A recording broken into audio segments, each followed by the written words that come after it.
This is an ABC podcast. Today on Conversations, it's all about mammals. Mammals are an extraordinarily versatile class of creatures. While most live on land, there are those, like bats, that fly through the air, as well as dolphins and porpoises that live in the water. And one species of mammal in particular, by virtue of its giant brain, has come to dominate the entire planet and transform it. Most notably, of course, mammals are creatures that suckle their young with milk from the mother's body, and their babies are frequently adorable. Kris Helgen is here. Kris is a biologist who grew up in the United States. He's been fascinated and obsessed with the wide expanse of mammalian life on this planet ever since he was a little kid. Kris has discovered and named 100 or so mammals, often by finding their preserved remains languishing in a forgotten box or drawer in a museum somewhere. Kris is now the chief scientist at the Australian Museum Research Institute, and he now thinks it's likely that mammals originated in Australia, such as it was back in the day. Hi, Kris. Hi there, Richard. You grew up in Minnesota. What was the natural world like for you as a kid in that part of the world? It's a wonderful place to grow up in the natural world. Minnesota is where, in the northern part of the U.S., those kind of expansive, rolling prairies of the West come right up against the kind of great green forests of the north, these sort of boreal forests. And where I grew up, there was suburb, there was farmland, not too far away. There were natural areas where you even had animals like, wolves, not so far away, moose, Moose? Yes. How about bears? Grew up with bears. Black bears in particular, are a really common animal in much of the United States. They're not as dangerous as the brown ones, are they? That's to humans? right. So they're much smaller. They're much more sort of adaptable. They can kind of live in all sorts of landscapes. You'll read newspaper articles about someone's backyard in New Jersey, not far from New York City, where you've got bears raiding their garbage. It's a really large but adaptable, smart animal. It was that fascination with nature from an early age that grabbed a hold of me and has helped to guide me in part all along to who I am now. The beauty inherent in nature was a really important aspect of that, and being grabbed a hold, of wonder about the natural world. Did you know at an early age it was going to be something you wanted to be part of for the rest of your life? I did. And so the story in my family is that, I always loved animals. This was part of who I am. But at a certain age, you don't quite know what professions are like or what occupations are real. No, we're not careerists at 5, are we? No. No. But so when I was sort of 3, 4 years old, I loved animals, and I thought maybe I wanted to be, a farmer. That was a normal thing I could see around me, and that's because you could have you could work with animals, like cows and chickens and ducks and sheep and all that, right? Exactly. Yeah. But as I grew just a little bit older, like many kids are, I was absolutely fascinated with dogs and cats and horses, and like so many kids are. But it was something a bit different and a bit more than that for me. So you wanted to be a zoologist. Could you pronounce the word zoologist when you were 5? Pretty much, yes. And not only that, I started to understand what my own fascination might be. It started to crystallize around this great variety of animal life, and for me in particular, mammal life.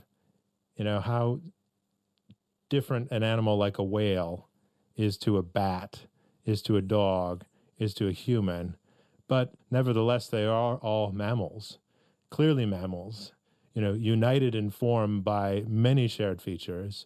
And this question popped into my head as this little kid, and it was, how many ways are there to be a mammal? And how long before you realized you were standing in front of an ocean? It was a while. It was a number of years, because there was no internet. There was no sort of place for me to access technical information. This was a world where I was learning what I wanted to know about mammals from the public library. I was getting on my bike and riding down to the public library, pulling things off the shelves. At first, not very technical tomes, then rapidly graduating to the reference section of local libraries where each one I could get into had something slightly different, maybe a sort of a reference book or a part of an encyclopedia or something. And everything taught me a little bit more. So were you getting like a map of this in your head as you were finding out this stuff? Like exactly right. A map, and it wasn't long before I was keeping kid-like notebooks of lists of every kind of mammal that I knew about or could find. And again, this started simple as it would, a sort of a kid-like fascination, but would rapidly graduating into me trying to find ever more technical tomes and texts. A little kid might suppose that there might be 2 or 3 dozen kinds of mammals. There's going to be the cat, the dog, the human, the whale, the bat, the sheep, the cow. In reality, how many kinds of mammals are there in the world? Do we even know? Yeah, so that's part of the mystique of it all, is that we don't know for sure. But what's the likely figure, though? Well, the going number is approaching about 7,000 right species of mammals that are sort of by scientific consensus recognized in the world today. My guess is that some decades from now, when we've had more time than we've had now to explore, to look more closely, to work through museum collections, to run more field expeditions, to study DNA in greater detail, that number will sit somewhere between 10 and 15,000 species. That's a fair number of ways to be a mammal, and that's lots of bats, that's lots of rodents, that's lots of other incredible different kinds of species. So when I was a kid, I'd learn about them at zoos, museums, television programs, the library. There's an interesting thing, China, to speak to the importance of public libraries, and how important they are. When I found something early on, I was probably about 8 years old, called the Encyclopedia of Mammals. A nice, beautiful, big tome with lots of pictures. And, this became the book of choice for me. So you just kept taking it out the library then? Well, it was in the reference section. So I couldn't check it out. Right. I could only use it while I was in the library. And so I became a fixture, of course, to the librarians. They knew I would be in on certain days to absorb as much of this as I possibly could. This went on so long. And, you can imagine how quaint this was, as me coming in, taking notes out of this book, that ultimately they bought a second copy, took it out of the reference section. Then I could take it home. And eventually that one got so worn, they had to replace it. Eventually I got my own copy. Right. Have you still got a copy of that book at home? I still have a copy. A ragged, worn out. So you destroyed several copies of this book through your interest. How lovely. Absolutely. So I've had people on the past who, zoologists, but who are obsessed with birds, and that comes from a childhood fascination and fixation. And there's all sorts of reasons you can understand why people become absolutely beguiled and enchanted and delighted by the whole world of birds. What was it for mammals for you then? Why not birds or snakes, for instance? Why mammals? Good question. I think for the exact same reason that the lightning bolt hits someone and it's birds, and its lightning bolt hits someone and it's frogs. For me it was mammals. Why? I think it's a group that is so kind of wonderfully sort of singular and united. Like, there's things that all mammals so clearly share, yet there's so much point of difference. And that is much more so, let me defend myself, than say birds, right? Really? No, but because with birds, you don't have animals like, here's a whale and here's a mole, under the ground, and here's a flying fox, and by the way, here's this polar bear hunting the seal under the ice. I'm just saying that there's just so much majesty and variation and wonder in the types of ways of being a mammal that just had hold of me. I know you scientists aren't supposed to admit to such things, but did I touch on something in my introduction when I talked about the young being adorable? Because mammals typically are attractive to humans. They're the most charismatic, among the most charismatic creatures on the earth. Is there something in that for you as well? Definitely. I mean, I think young animals are cute, but young mammals are, adorable. Are absolutely adorable. I think, the idea that that's hardwired into us in some way to, be empathetic or just fall in love with, young animals, whether it's our own babies or any other thing, whether it's a puppy or any other darling little creature. There's a lot. I think there's some real biology there. But, it gets round to the core of what it is to be a mammal. And, the idea that every single species of mammal, no matter what it is, raises its young from that first point with milk from a mother. And that's kind of an extraordinary aspect. People ask, what is it, how do you know it's a mammal? How do you define a mammal? And I'll ask this to students, in introductory biology courses. And, people will go back and forth. They say, well, I guess it has hair. And we're warm-blooded. It's definitely warm-blooded. Maybe something about the heart, the four chambers. Maybe it's teeth. It can be some of all those things, but at the core, there's really one definition of what it is to be a mammal, and that is that it's an animal that raises its young with milk from its mother. This is actually the quintessence. The idea of, mammal comes from mammary, right? It comes from mama. This is sort of, this is who we all are at our core. And that extraordinary bond, then, that exists between mother and child is then essentially the defining aspect of what it means to be a mammal. So the mammals are our cousins, our charismatic cousins that live down the road a fair bit and around the corner from us. And so no wonder we're interested in them. We should have done this on Mother's Day. We should have done this on Mother's Day. That's right. That's right, Kris. Now, it probably hasn't occurred to you, but I'm actually an expert in mammals, and I come from this by watching the BBC series Walking with Beasts about 5,000 times with when my son was little. We went from walking with dinosaurs to walking with beasts. Right, and so let me just test the limits of my expertise on this. My understanding is that it was the mass extinction of the dinosaurs that over time really allowed the mammals to predominate, to move into a whole lot of different areas that created the space for them to become so extraordinarily diverse. Is that right? Well done. Yes, Okay, I will tick. say. All You right. get a tick there. That is a really good classical exposition, I think, of the story of the success of mammals. That point of dinosaur extinction about 66 million years ago, impact hit the globe and dinosaurs very rapidly disappeared all over the globe. That is followed by what we call the age of mammals. Don't you really wish that some of those early mammals were still around, like the saber-toothed tiger or the diprotodon? Wouldn't it be really cool to have a planet with those beasts walking around on it? Look, it would, absolutely. And when you think about that as a thought experiment, the thing that can really start to boggle your mind is the fact that those you've just mentioned, which you've seen it walking with walking with beasts. Yes, that's my doctorate in biology comes from watching Walking with Beasts 5,000 times. Yeah. Like say the diprotodon or a saber-toothed cat. These are actually ice age animals. They were with us until an amazingly recent point in time. So not so much early kind of long extinct creatures as ones that actually shared our planet with us for most of our own human history. And there's almost certainly a link between their disappearance and the coexistence with humans now, isn't there? Right, exactly. That's another kind of... Seems like we hunted them. Exactly. There's a remarkable correlation and link between the disappearance of large animals like, for example, the saber-toothed cats in North and South America, or diprotodon and other large, gigantic marsupials in Australia, as people moved around the world. But, when dinosaurs were still on the globe, mammals lived with them for a very long time. But they were mostly small. They were mostly underfoot.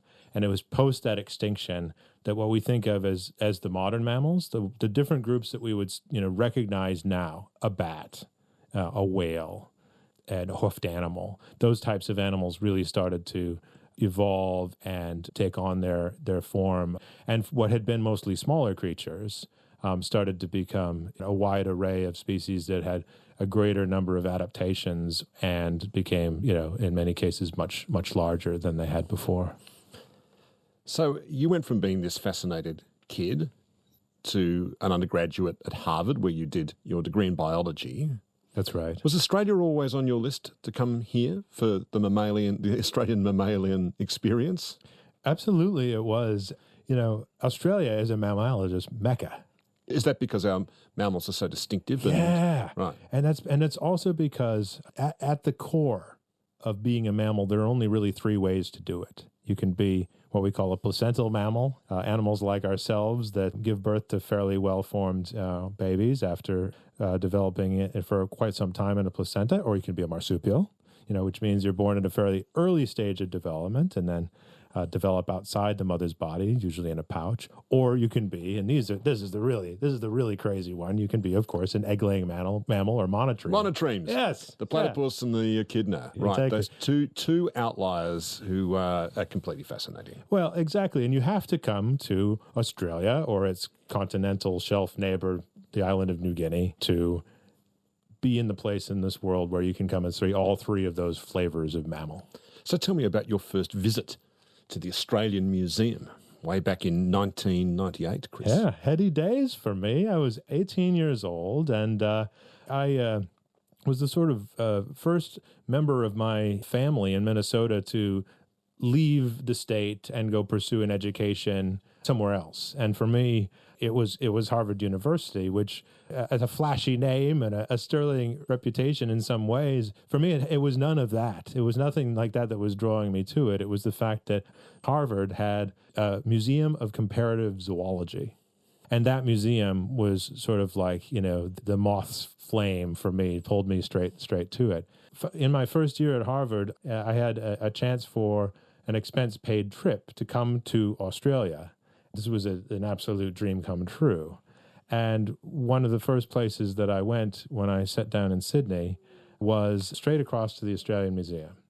I hadn't made any booking or made any arrangement or, called or contacted anyone, but I knew that at this museum, Tim Flannery was there, that he worked there.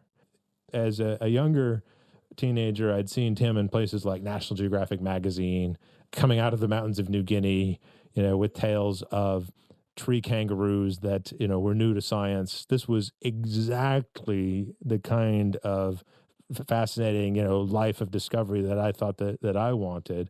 So you came to Sydney, went to the Australian Museum, and what did you do once you got there? Well, it's so funny. I'm a naive kid. I'm 18, and I'm trying to see Tim Flannery, and I go to the public entrance, which used to be on College Street.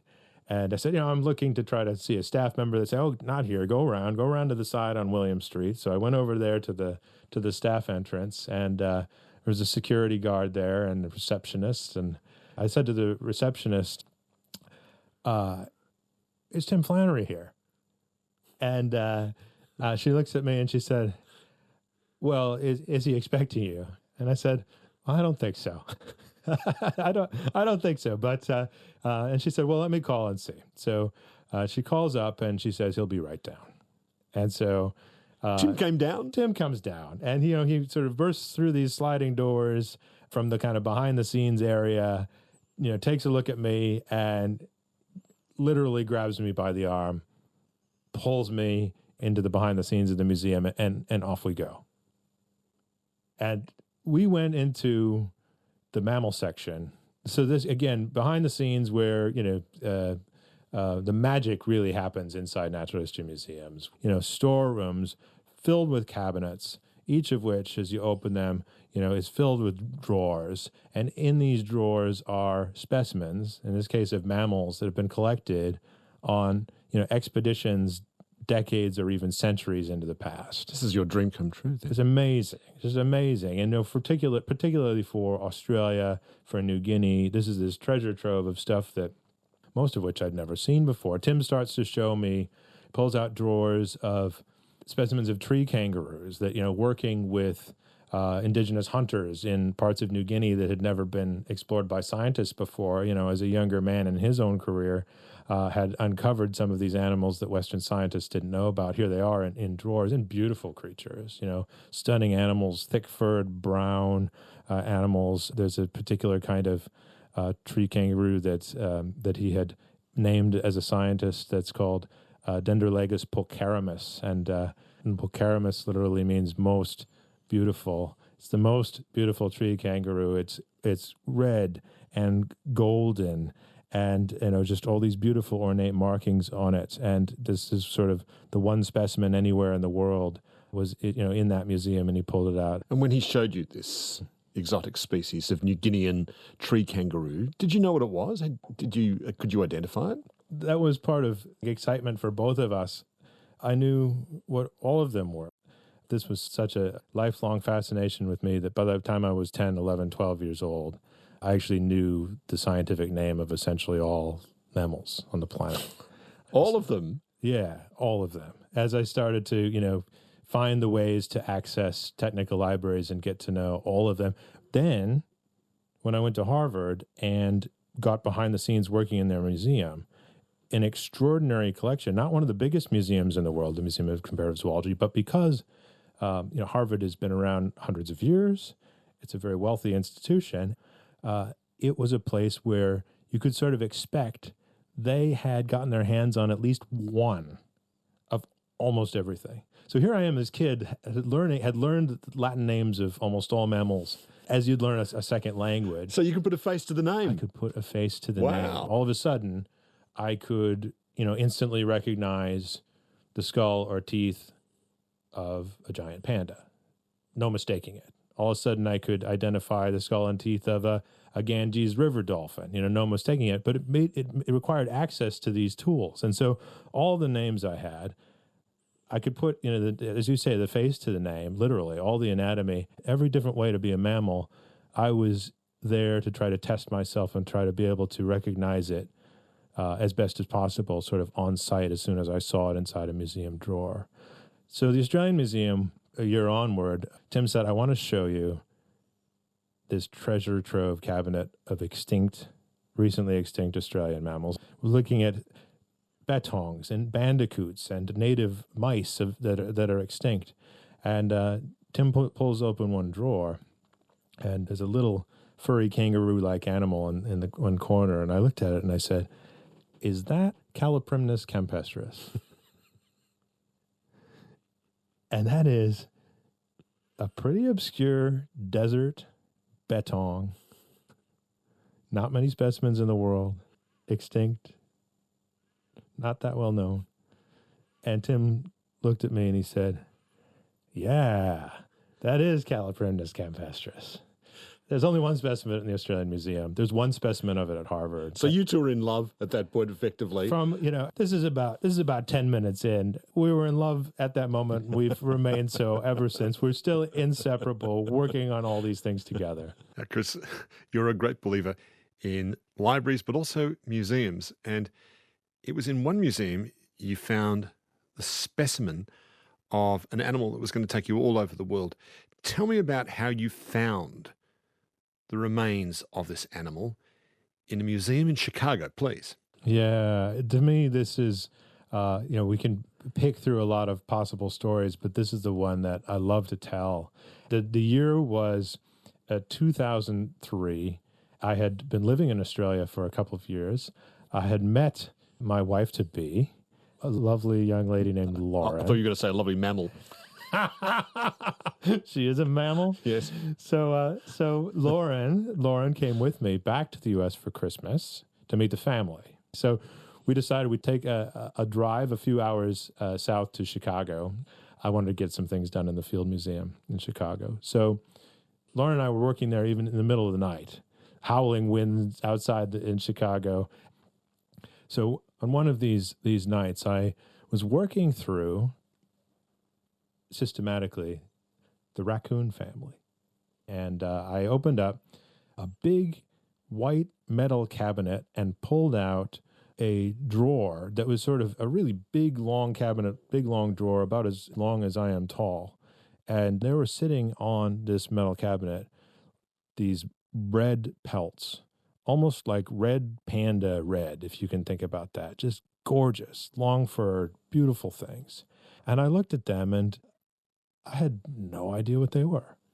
And I said, yeah, I've never seen anything like this. And again, my shtick had been to become fluent in, recognizing mammals on sight, no matter what they are. I had not seen anything like this. They certainly didn't like any raccoon relative I'd ever seen. I pulled out the next drawer below it. There were more like this, but some of them were very similar, but brown or tan. Some of them were red. Some of them had yellowish highlights. I took the skulls sitting next to them, and I started looking. I looked at the shape of the molars, and I looked at the shape of the ear bones, I just sort of set it down. I thought, this is related to a raccoon, but it is like nothing else. And I knew kind of in that moment this was very likely to be a new species, a species undescribed by scientists. But I could also tell that whatever this was, and if I was right about that, this was going to be one that would potentially capture people's attention because it was of a decent size. It's about the size of a house cat. It was beautiful. He talked about adorable mammals, Richard. This thing had the sort of look in the face of something like a teddy bear. And so Lauren and I worked through the night, taking pictures, taking notes, copying the labels of off the skin tags. And what did the labels tell you about where it was found and when it was found? Exactly. Richard, that's the first thing you want to look at in a museum specimen. Where and when. Where and when. And these had come from the Andes of Colombia. And they'd been in the museum for a long time, 1930s or so. And how is it that it goes overlooked for so long?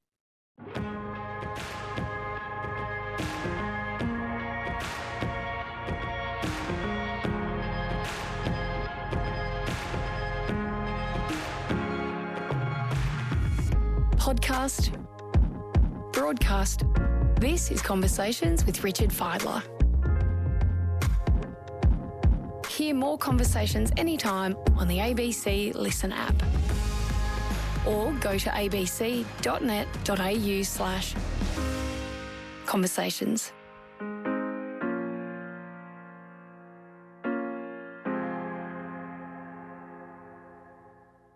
So, Kris, before you were telling us how you were in a museum in Chicago where you stumbled on the remains of a raccoon-like creature with beautiful, long red fur. This was an animal that had been found in the Andes Mountains in South America some 80 years ago. Once you knew that, what did you want to do about it then? Well, I had a couple options. Now, one is that just on the basis of a detailed study of its anatomy, it was quite easy to defend that this was something that had never been seen before. It wouldn't be a matter of splitting hairs. I mean, the shape, for example, of the cusps on the teeth was so different than any other mammal that, I could have announced to the world that we'd made this really interesting discovery in a museum in Chicago of an overlooked animal. But there's so many more questions. Yeah. Like, are they still around? Exactly. So did you want to go and see it in the wild then? Exactly. And that, from that point on, really defined how I approached these problems as a mammologist, which is that if I find it in something like a museum drawer, I'm not going to be satisfied just to proceed and describe and announce it to the world just based on that information. Well, that's great, but you've somehow got to find where. And the Andes is a big place. Colombia is a big country. So then you have to, what do you do then? Do you have to find the records of the expedition and find out, can you find out exactly where it went? Exactly. Yeah. So a lot of this work is like being a historical detective. You're working in archives. And you've got to follow in the footsteps of whoever it was went up that mountain 70, 80 years previously. Bingo. And this is what I've done repeatedly on expeditions to all corners of the globe now for 20 years.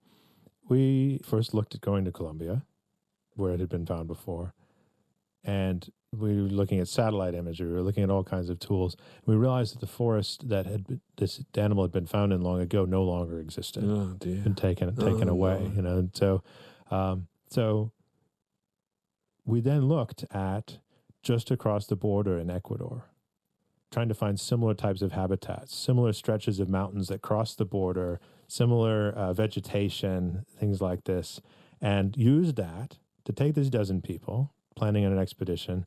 We went down to a site in Ecuador, and we got up into the mountains. We traveled by car, we traveled by bus, we traveled by on the backs of mules, we walked. We traveled in the backs of trucks to get to this candidate forest. This isn't the forest, is it? This isn't the forest. Because it doesn't exist anymore. This is like a candidate forest. And this is like, you're hopeful, but it's also, it's a bit needle in a haystack kind of territory. Like, is this animal that was decades ago across the border somewhere in Colombia there?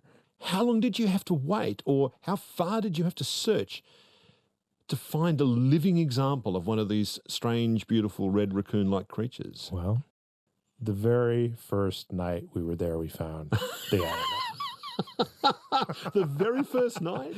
Yeah. How did you see it? We saw it up in the trees. We were able even to film it At night? At night, jumping. So were you through the trees. spotlighting or something? Spotlighting, Right. Absolutely, spotlighting. And so you put a spotlight up in the trees and there I was looking back at you? Look, we were pacing through the forest where we thought we'd expect to find animals like this, spotlighting for anything we could find. There's animals, other kinds of animals up in the trees like porcupines and tree rats and things. But yeah, very first night we found this creature. Now, one of the reasons why this species had been overlooked for so long is that, and by the way, we came to call this animal the olinguito. That's the name we apply. It's a common name of it. It's sort of a Spanish riff on another animal in the raccoon family called the olingo.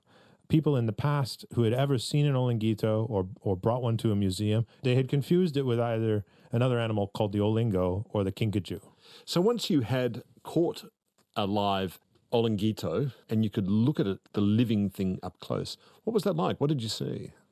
You said looking at its skull, you imagined it looked like a teddy bear. Did it look like a teddy bear? It looks exactly like a teddy bear. And you can go online, just Google olinguito, and you'll see that, this is a darling animal. It's adorable, and it does have some of the aspect of a teddy bear. When we first announced it in the press, I made some offhanded line about it being a cross between a house cat and a teddy bear. And, a lot of stories ran with that, but it really is true. Take a look and people will see that. And given that it was so that it had remained, its identity had remained obscure for so long, is it endangered? You would think that, in most cases, a story like this would result in us showing that, it's found in a limited number of places and there are 5 left. One's in Las Vegas. Well, exactly. Right. That's right. But the amazing part of this story, too, is that didn't turn out to be the case. We did something fun as we did a kind of a splashy press conference around the discovery and the naming of the animal. And again, when we released images of it and told this story that grabbed people's interest in a kind of mistaken identity or long overlooked creature, a lot of people got really into the olinguito. And nowhere more so than, and this is cool, down in Ecuador and Colombia. And so as soon as it was kind of made clear what this animal is, how distinctive it is, and how to tell it apart from anything else, people went looking for it. And they went looking for it in 2 ways. One is that they got out into nature and they went to national parks and reserves or various kinds of protected areas, any kinds of landscapes they might find it, and they started to find it. Other times it was school kids, young primary school kids or high school classes that got interested in, setting out to learn something about this animal. And then other times it was even people went and reviewed their holiday snaps or their birding pictures or things that maybe 5 or 10 years prior. Right. Well, what the hell's that? And then turns out it was an olinguito. All this time. Within a year of our announcement of the discovery of that beautiful animal, we ended up, I think, doing another press conference. Totally fun. And what we did is we were able to announce, based on people just reaching out to us during that first olinguito year, how much we had learned about the animal. And one of the things we learned, Richard, is that it was in a lot of protected areas in Colombia and Ecuador that we hadn't realized. And that even though it's a species that lives up at elevation and what we call cloud forests, a particular kind of high elevation forest up in the Andes, it probably isn't an endangered species. Kris, another animal, another mammal you've helped discover and name is a creature known as the Skywalker gibbon. What on earth is a Skywalker gibbon, and is it related in any way to Star Wars? Is that where it gets its name from? I'm not even joking here. Seriously? No, there's no joke. It is actually there is a link there. Let's talk about it. A gibbon is a kind of ape. It's an incredible, beautiful animal. It's kind of medium-sized primate that has these long limbs, right? It's what we call a brachiator. It's moves through the trees by swinging. Right. Exactly. Yeah. And so there's about a dozen species of gibbons. They're all found in Southeast Asia. So what a thrill it was for me as a scientist to be able to be involved in, the discovery and description as new to science naming of a species of ape. This one's very endangered. It's found only on the border of Burma, of Myanmar, and China. There's a few hundred of them in the world. And it was another case of being an animal that was clearly a distinct species once we looked closely at it, but no one had really just taken that level of examination to look at it before we did. And this is work that I did largely with Chinese colleagues, and one of them was a rising, budding young expert who came to the Smithsonian, where I used to be based, to work and train with me. And one of the things we worked on together was naming this species. So who was the Star Wars fan, and did it bear a resemblance to Mark Hamill, or is that hence the name, or was the Skywalker referring to its swinging from tree to tree? Yeah, it's swinging from tree to tree. That my colleague is Dr. Kai He. He loved Star Wars, and we had lots of discussions about what this should be named. And so the species name in Chinese ultimately kind of has a double meaning. And gibbons feature in Chinese sort of ancient scholarship and manuscripts and the like. And they have this kind of aspect as these heavenly creatures. They glide through the air. They sort of exist on a higher plane. And so we gave them that allusion in classical Chinese, but Kai at the same time wanted to also translate in English to Skywalker. But what was really kind of cool about this is the moment we announced this one is Luke Skywalker. Mark Hamill. The day we announced it, he was all over it. He was thrilled. He remains thrilled by it. And he announced it everywhere on social media. And, within hours of us circulating this story of a new species of ape, maybe 1 billion people had seen it because Luke Skywalker himself had gotten in on the story. Kris, your work's taking you into a mountainous region of West Papua, just to the north of Australia, to a place called the Foja Mountains in West Papua. What were you looking for up there? The Fojas was a really special mission, and I've been there a few times. We started in the early 2000s with a team of other Australian and Indonesian scientists trying to chart a course to get into the Fojas because they are arguably the scientifically least known isolated large mountain range in West Papua. People don't live there? It's uninhabited? So that's an extraordinary aspect about it, is that, yes, at higher elevations, the Fojas seem to be uninhabited. So people live kind of in the riverine lowlands, in the Mamberamo Basin, this big, huge part of northwestern New Guinea, out of which the Foja Mountains rise, out of this flat, hot lowland area up into the sky. So they're uninhabited because they're inaccessible. How did you make your way into the Foja Mountains then? What, chopper or something? Yeah, or could you climb up there? Chopper. And once you went into this Jules Verne-like land that time forgot, what was it like? Is it strange? Oh, Richard, it is just extraordinary to set foot in there. We landed in this bog up at about 1,500 meters, and it was one of the only places in 100 kilometers of unbroken, pristine mountain forests that we could even find anywhere that we could possibly set down.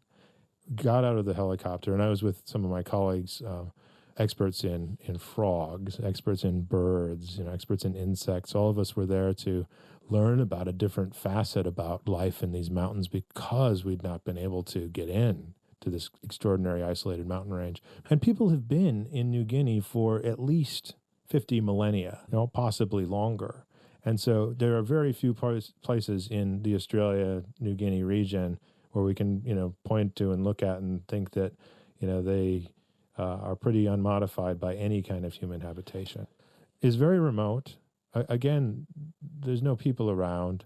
And this place of the Fojas was like a handful of places now I've been able to see in working in New Guinea, just a very small number of places that without animals being hunted, they're places where you can go and see things like wallabies, tree kangaroos, little possums, and approach them, have them not be very afraid of you, and come up close and interact with them. There's no innate fear of humans. Right. It's something like, the Galapagos, a place that was sort of lost to humanity until very late in history.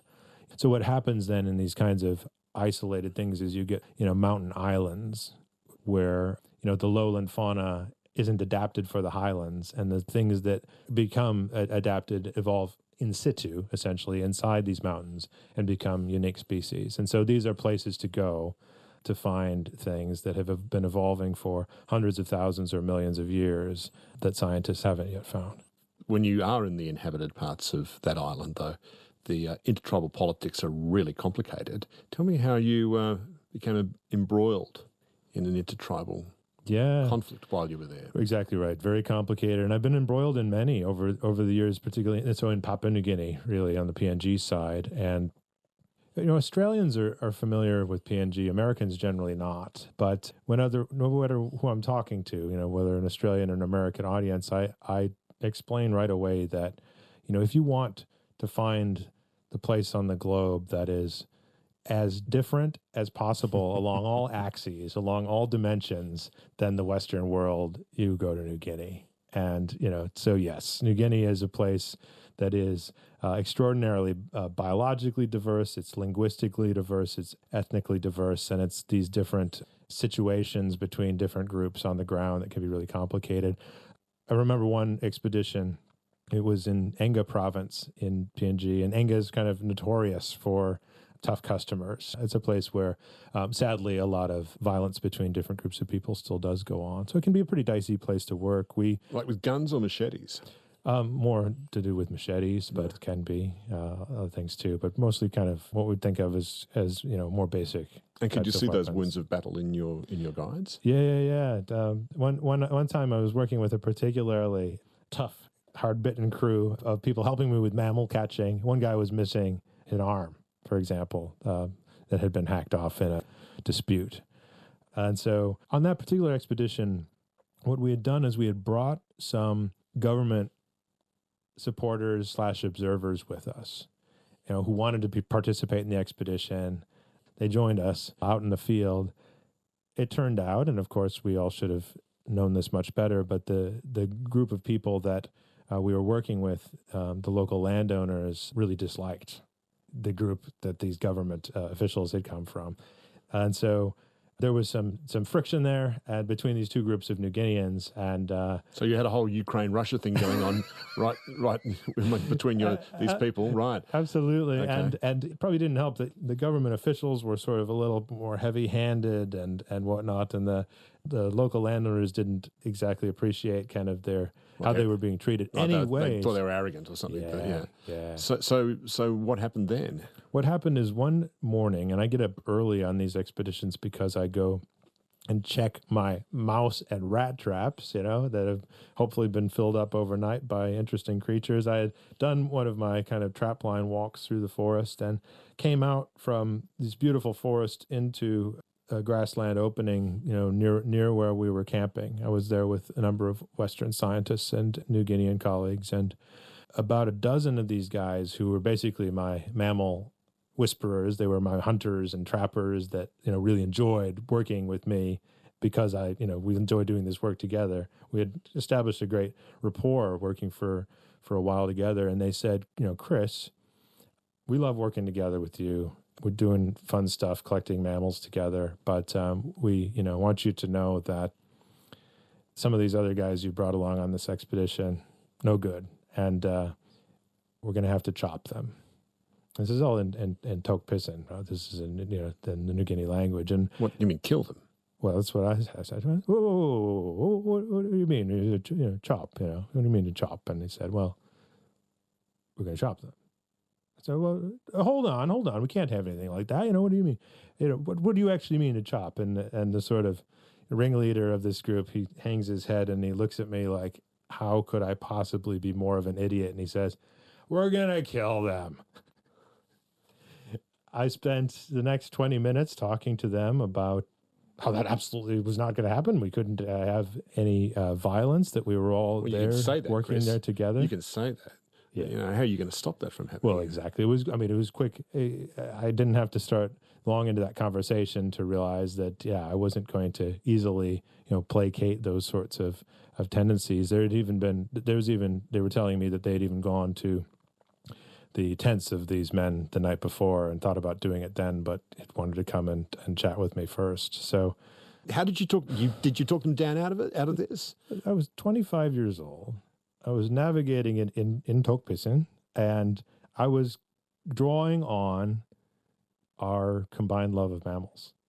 And I said, you guys know me, I know a lot about mammals. That means I've worked a lot of different places in New Guinea. Here I am, a white Westerner, but any mammal we see, I can, talk with them, and they know how much I love them, how much I know about them, and they are there for it. They are fascinated by hunting and eating and learning as much as they can about animals. So I drew on that rapport, and I said, I love how much we've been working together, but I've come a long way. I'm American. I've come from Australia, and I've come to work with you because I knew that you guys would be able to find me this particular kind of animal. And I told them about a striped possum. It's an animal with a long finger, a musky, skunk-like smell. It's a particularly rare kind of it. And they had told me when I first started talking to them that they could find it for me. I said, look, I'm not going to be here forever. I'm only here for a number more days. I've come to find this animal with you. Where is this creature? And I started getting defensive. Oh, we're going to find it. I said, no, we need to concentrate on other things. I understand you have some of these concerns. We're going to talk about them, but today, we're going to focus on finding this creature. Oh my God. Went on in bed for a bit like this. Ultimately, 10 minutes later, they're charging literally over the next hillside to try to prove to me that they can find this species that I want more than anything to come to see and to learn about. As soon as they were far away as I thought was safe, I went back to the camp. Some of my colleagues, who have long histories of dealing with these kinds of disputes in New Guinea, saw the shape of it right away as I started to explain it and got on the radio. And so we got emergency helicopters out from a mining site to come and to pick these guys up to get them off to safety. The offensive officials. Exactly. What's interesting, working with my colleagues in New Guinea is always amazing. It's an education. It's an experience. They are incredible people. Anything that I see or hear or realize in the landscape out there, they're 10 steps ahead of me. When the chopper started coming, they heard it. Their ears heard it long before, I even realized it was coming. And so they started sprinting back. The chopper landed. We got these guys in it, got them sent out. And this group of men I've been working with came back to me, and they were irate. And they said, we told you that we had a beef with those guys. And what do? You send them away so we can't deal with them? And I said, you told me how much they had offended you. I came straight back here and I said, that's it. You guys are out of here. Out. You guys are out of here. And I sent them on their way. And then they thought that was great. 25 years old you were at the time. Man. I mentioned at the start there that you've arrived at a theory that the first mammals arose in Australia. What was Australia, or what the landmass of Australia was part of, way back when. How far back are we talking here, Kris? Yeah, so we're talking about very early in mammal history. If you go back in time to the time of the dinosaurs, as people will probably well know, the southern continents were united into a single landmass called Gondwana. Really, really fascinating collection of landscapes and real estate. So it's like Australia, New Guinea, New Zealand, Antarctica, Africa, right, South America, and then even Madagascar and India. All right. Yeah. So all of this was Gondwanan real estate, and over time, and particularly over the last sort of 100 million years, most of those land masses have spun off to different parts of the world and moving and drifting apart from Antarctica north. Now, in some ways, it probably shouldn't surprise us that early mammal evolution was unfolding, in poignant ways, profound ways here in Australia, because, as we said earlier, it's the place where all three ways to be a mammal, monotremes, marsupials, and placentals, can still be found. That's one clue, the fact that egg-laying mammals are still found in this part of the world, that first offshoot on the mammal family tree, that is, leading off to the platypus and the echidna, was happening in this part of the world. So do mammals then all come from one common mammalian ancestor? Is there an mammal that all the mammals in the world, including us and elephants and bats and whales and mice and cats and dogs, all come from? Absolutely. So yeah, we all share a common ancestor. We know by a combination of looking at the fossil record and studying DNA that was probably about 250 million years ago that the common ancestor of all living mammals was found. And what was this creature? Do we know? Is there anything in the fossil record to tell us what it is? Yeah, there's some clues. And so it was small. It was, a bit shrew-like. It was fairly toothy. It had a lot of sharp front teeth and various premolars and molars for kind of grinding up insects and the like. And we know that these are mammals in part because of the shape of their ear bones and other things. We can't, of course, go back in the fossil record and see, for the most part, hair or mammary glands. So we use clues from the teeth and things like the ears. So we're all descended from this toothy, mousy creature. In other words, that we're all right. from humans and all these other creatures are descended. All of us, all of us from this all one creature. The different ways to be a mammal, and in particular, some of those fossils from Australia are some of the most important that are starting to guide our thinking on what it looked like to be, kind of an early non-egg-laying mammal that ultimately gave rise to most of the mammals that we know on the planet today. I wonder if you think whether all other nations really do need to pay tribute to Australia as the host nation of the great mammalian class of animals. Mammologically, absolutely. It's been great and fascinating speaking with you, Kris. Thank you so much. What a pleasure. Thank you, Richard. abc.net.au/conversations is our website. I'm Richard Feidler. Thanks for listening.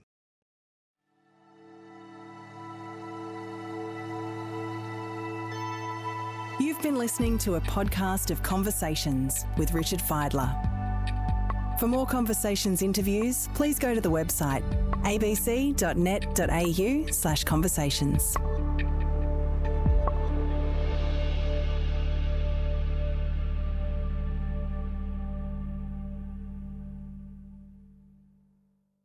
Discover more great ABC podcasts, live radio and exclusives on the ABC Listen app.